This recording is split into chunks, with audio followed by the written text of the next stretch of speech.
저를 믿고 반복 학습을 해주세요. 그러면 이 강의를 보고 있는 여러분도 제가 받은 점수 이상으로 합격할 수 있습니다. 오늘은 제3유형에서 표본, 중심, 극한 정리입니다. 이번 강의는 제3유형에서 추론, 통계 작업이고 표본, 중심, 극한 정리입니다. 실기시험 제3유형 추론, 통계 작업에서 필요한 기초 이론은 필기 강의인 2-3-1 기술 통계, 2-3-2 추론 통계에서 좀 더 자세히 확인을 할 수 있습니다. 자, 제3유형 추론 통계 작업에서는 먼저 모집단과 표본, 기술 통계와 추론 통계, 중심 극한 정리와 표준 오차, 신뢰 구간, 정규성 검정 등 분산성 검정에 대해서 알아보도록 하겠습니다. 자, 첫 번째, 모집단과 표본. 자, 오늘부터 우리가 배울 추론 통계는 실기 제3유형 문제를 푸는데 매우 중요한 기반이 됩니다. 바로 데이터의 일부만으로 전체를 해석하는 과정이 핵심입니다. 실제 현업에서도 우리에게 주어지는 데이터는 대부분 전체가 아닌 일부, 즉 표본입니다.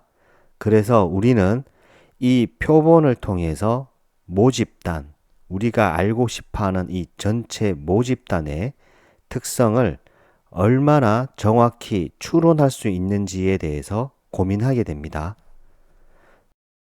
자, 기초 이론부터 정리를 간략하게 해보겠습니다. 모집단은 우리가 알고 싶어하는 전체 집단을 말합니다. 따라서 현실적으로는 이 전체 집단을 조사하기가 시간, 비용, 접근성 등의 문제로 쉽지가 않습니다. 사실 불가능합니다. 따라서 우리는 표본, 즉 샘플을 확인을 하는데요. 우리는 모집단에서 일부만 추출한 데이터, 즉 표본을 사용하게 됩니다.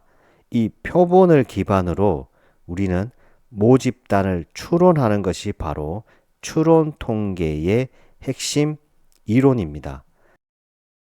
중요한 건 이 표본은 반드시 대표성이 있는 표본을 뽑아야 한다는 점입니다.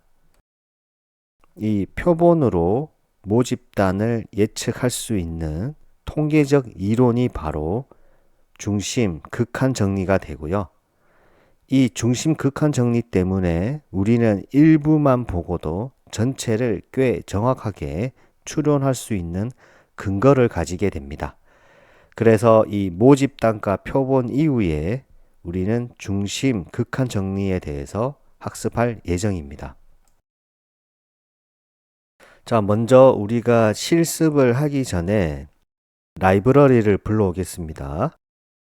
import numpy as np, import pandas as pd, import shibon as sns, import matplotlib.pyplot as plt, import scipy.stats as stats. 자, 이와 같이 라이브러리를 불러오고요. 우리가 이번 강의에서 사용할 데이터는 tips라고 하는 데이터입니다. 우리가 제2유형 수치형 분석에서도 사용했던 데이터이고요. 자, 해당 데이터는 시본 라이브러리 안에 있는 데이터입니다. 해당 데이터를 sns.load dataset tips 이와 같이 데이터를 읽어오고 df 즉 데이터 프레임으로 받아들이겠습니다. 이 데이터 프레임의 info 함수를 사용해서 정보를 확인해 보면 총 244개의 행이 있고 87개가 있습니다. 토탈 빌, 팁은 수치형, 사이즈는 정수형, 나머지 섹스, 스모커, 데이, 타임은 범주형입니다. 토탈 빌은 총 청구 금액입니다. 달러 단위이고 손님이 식사 후 지불한 총 금액입니다. 그리고 데이는 요일입니다. 식사가 이루어진 요일을 말하고요. 이번 강의에서 우리가 사용할 주된 칼럼은 토탈 빌, 그리고 데이, 그리고 타임이 됩니다. 자, 이제 먼저 모집단과 표본 이 개념에 대한 실습을 한번 해보겠습니다. DF의 이 데이터를 모집단으로 가정을 하고 진행을 하도록 하겠습니다. 자, 모집단의 크기를 알아보겠습니다. df.info로 이미 확인을 했지만 len df라고 하면 해당 데이터 프레임의 크기를 알 수가 있습니다. 총 244개가 있습니다. 이 모집단을 헤드 함수로 한번 확인을 해보면 아래와 같고요.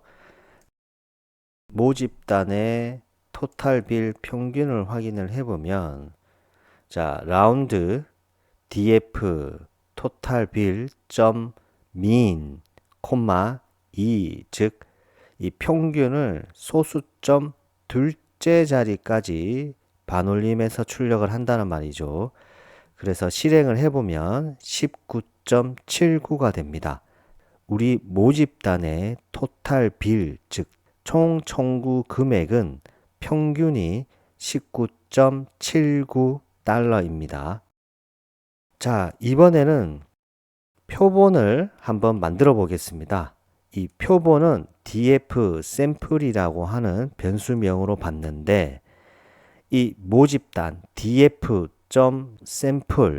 n은 150, 랜덤 스테이트는 2025년 df.sample은 df에서 무작위로 표본을 추출하는 함수가 되고요.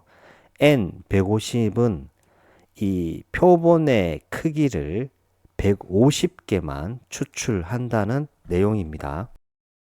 자, 랜덤 스테이트는 2025, 즉 이게 무슨 말이냐고 하면 무작위 표본 추출이기 때문에 랜덤하죠. 랜덤하기 때문에 이 시작하는 값을 일정하게 시작을 서로 하기 위해서 랜덤 스테이트는 2025 아무 숫자나 적어주게 되면 이 2025라고 하는 숫자가 있다라고 하면 모든 사람들이 랜덤이긴 하지만 그 시작을 동일하게 시작을 하기 때문에 동일한 결과를 얻을 수가 있습니다. 자, 그래서 이 표본의 크기를 확인해 보면 len df sample 150개가 됩니다. 당연하죠. 이미 표본의 크기를 150개로 설정을 했습니다. df 샘플을 헤드 함수로 확인을 해보면 아래와 같죠. 자, 모집단은 이 인덱스가 0에서부터 시작을 하고 우리가 뽑은 이 표본은 인덱스가 194부터 시작을 하네요. 만약에 랜덤 스테이트를 우리가 설정하지 않았다면 첫 행에 인덱스 190, 저는 194이지만 다른 사람은 뭐 10이 될 수도 있고 이 시작점이 달라지게 됩니다. 그 다음에 이 표본의 토탈 빌의 평균을 구해보면 라운드 df 샘플 토탈 빌점 min, 2가 되고 자 19.82가 됩니다. 자, 결과가 어떻습니까?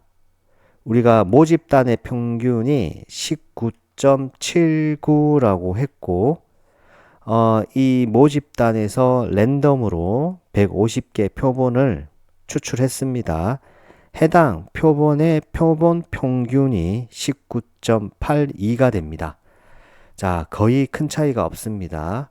우리는 이 말은 우리가 뽑은 표본이 대표성을 잘 가지고 있다라는 의미로 받아들일 수가 있습니다.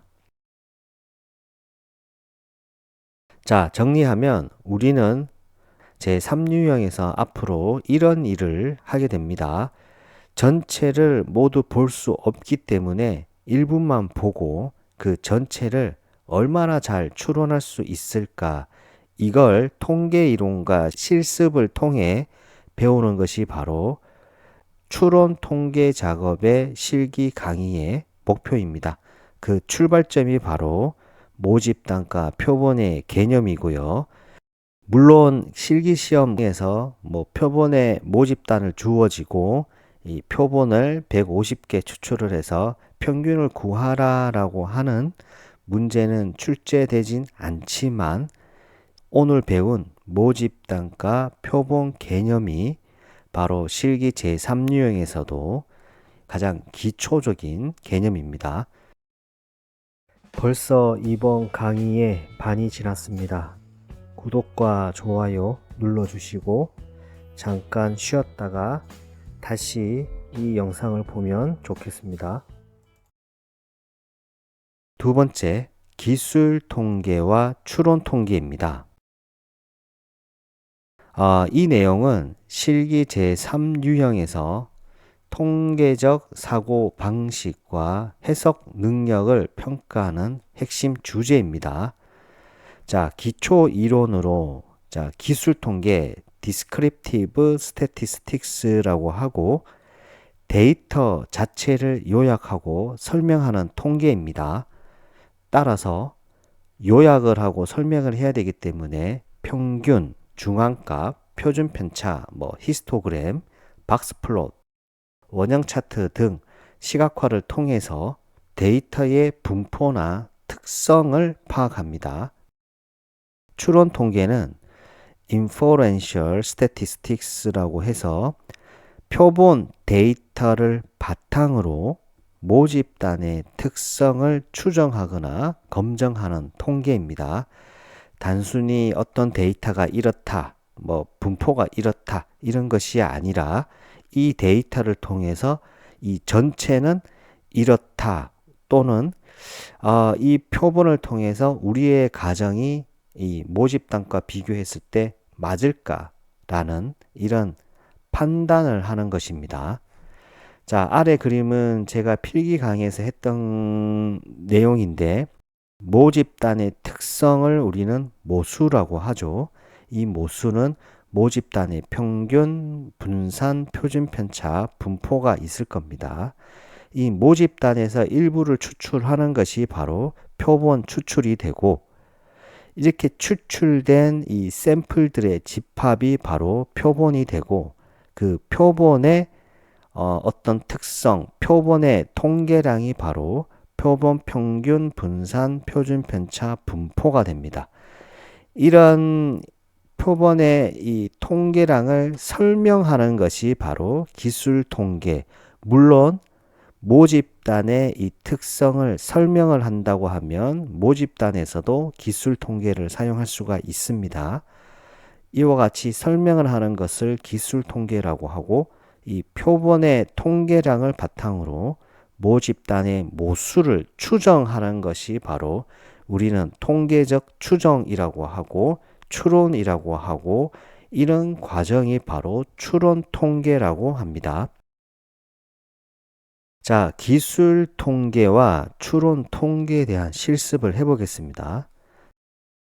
자, 먼저 기술 통계 df sample.describe include는 all, 즉 만약에 우리가 옵션으로 include는 all 이라는 옵션이 없다라고 하면 기술 통계는 기본적으로 수치형 컬럼만, 즉 수치형 변수만 출력을 해주고 include all을 사용하게 되면 뭐 섹스, 스모코, 데이, 타임과 같은 이와 같은 범주형에 대한 기술 통계도 보여줍니다.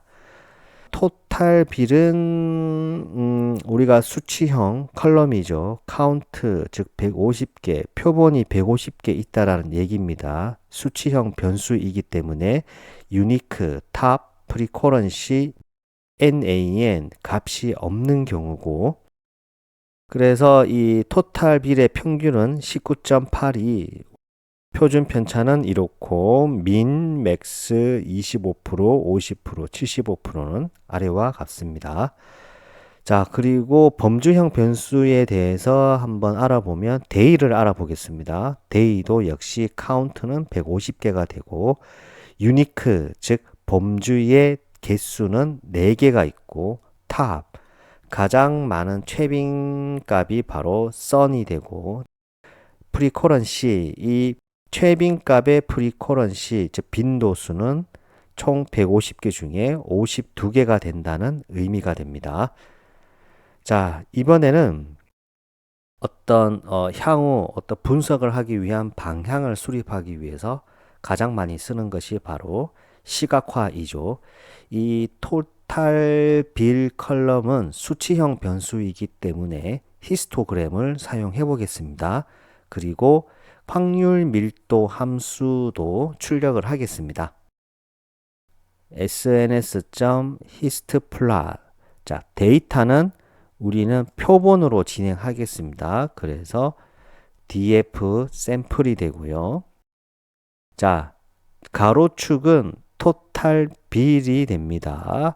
KDE는 true, 즉 이 옵션이 바로 확률 밀도 함수를 출력을 한다는 얘기이고요. 빈즈는 25, 즉 히스토그램인데 이 막대의 개수를 25개를 한다는 얘기입니다. 자, 컬러는 스카이블루. 자, 이 KDE라고 하는 옵션은 히스토그램 위에 부드러운 곡선, 즉 확률 밀도 함수 형태를 그려주는 옵션입니다. 자, 그래서 제목을 설정을 하고 X 라벨과 Y 라벨, 자, 그리드 뒤에 어떤 격자선은 넣어주고 출력을 해보면, 자, 아래와 같고요. 일반적으로 이 돈과 관련된 대부분의 분포는 오른쪽 꼬리 분포가 됩니다.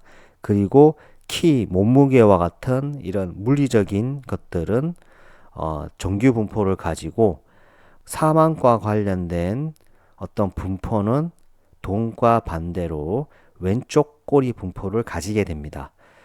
자, 토탈 B를 확인을 해보면 오른쪽 꼬리가 긴 비대칭 분포, 즉 오른쪽 꼬리 분포죠. 파저티브 스큐 값이고, 위에 그래프를 보시면 대부분 고객의 청구 금액이 이 KDE 확률 밀도 함수를 보면 약 한 10에서 20달러 사이에 몰려 있습니다. 자, 이번에는 범주형 변수에 대해서 시각화를 한번 해보겠습니다. 데이에 대해서 시각화를 해보면, 자, 이 시각화 사이즈는 6,4이고, 자, sns.countplot 데이터는 우리는 표본을 사용합니다. df 샘플. 자, x축은 day가 되고, 범주형 변수이기 때문에 여러 개의 범주가 있을 거잖아요. 그래서 해당 컬러를 세트로 묶어줍니다. 제가 많이 쓰는 게 팔레트는 이와 같이 요 옵션을 설정을 해주면 저는 아래와 같은 요런 예쁜 색이 나오는 걸 좋아하거든요. 그래서 가장 제가 많이 쓰는 컬러 지정에 대한 옵션입니다. 자, 그리고 타이틀, X라벨, Y라벨. X라벨은 day가 되고 Y라벨은 count가 됩니다. 자, 그리드는 axis는 Y 이렇게 표기를 하면 아래와 같은 그리드가 출력이 되고요. 자, 확인을 해보면 일요일과 토요일이 뭔가 방문이 많고 금요일은 적고 오히려 목요일이 금요일보다 많네요. 근데 범주형 변수인데 이런 막대 그래프를 하니까 저는 잘 눈에 들어오지가 않습니다. 왜냐하면 전체 중에 몇 퍼센트인지 잘 모르겠습니다. 이럴 때 우리가 그냥 손쉽게 사용하는 것이 바로 이 원형 차트를 사용합니다. 자, 원형 차트 우선은 우리는 그 확률을 나타낼 거기 때문에 요일별 빈도수를 한번 확인을 해 보겠습니다. day counts는 df sample day.value counts가 되죠. 이거를 프린트를 해보면, 자, 요일별 보면, 썬데이는, 일요일은 52개, 토요일은 48개, 목요일은 41개, 금요일은 9개, 즉, 이와 같이, 빈도수가 나와 있네요. 이 빈도수를 확인을 했고, 우리는 이렇게 확인을 하면, 막대 그래프랑 큰 차이가 없죠. 그래서 이 파이 차트를 확인을 해 보겠습니다. 자, 파이 차트. 자, plt.py day counts 즉 요일별 빈도수를 넣어 줍니다. 그리고 라벨은 day counts.index가 되죠. 왜냐하면 df 샘플의 day.value counts를 출력을 해 보면 아래와 같이 출력이 되고 이 인덱스가 바로 day가 되고 해당 인덱스의 값이 바로 빈도수가 됩니다. 그래서 라벨은 dayCount.index가 되고 자, AutoPCT 즉 AutoPCT는 1.1f 이와 같이 표기를 하게 되면 자동적으로 각 조각의 비율을 표시를 해주게 됩니다. 1.1f라고 하는 거는 소수점 한 자리까지 표기를 한다는 거고요. 자, 스타트 앵글은 90, 즉 12시 방향부터 시작을 한다는 거고, 그러면 왼쪽으로 시작할 수도 있고 오른쪽으로 시작할 수도 있죠. 즉 그 시작의 방향을 카운터 클락이라고 하고 폴스를 하게 되면 시계 방향으로 시작을 한다는 의미가 됩니다. 그래서 이와 같이 옵션을 설정을 해주고 출력을 해보면 자, 아래와 같이 출력이 되고요. 자, 추론 통계로 넘어가 보겠습니다. 이번에는 한 가지 가정을 세워 봅니다. 모집단의 평균 토탈 빌은 19.79달러일 것이다 라고요.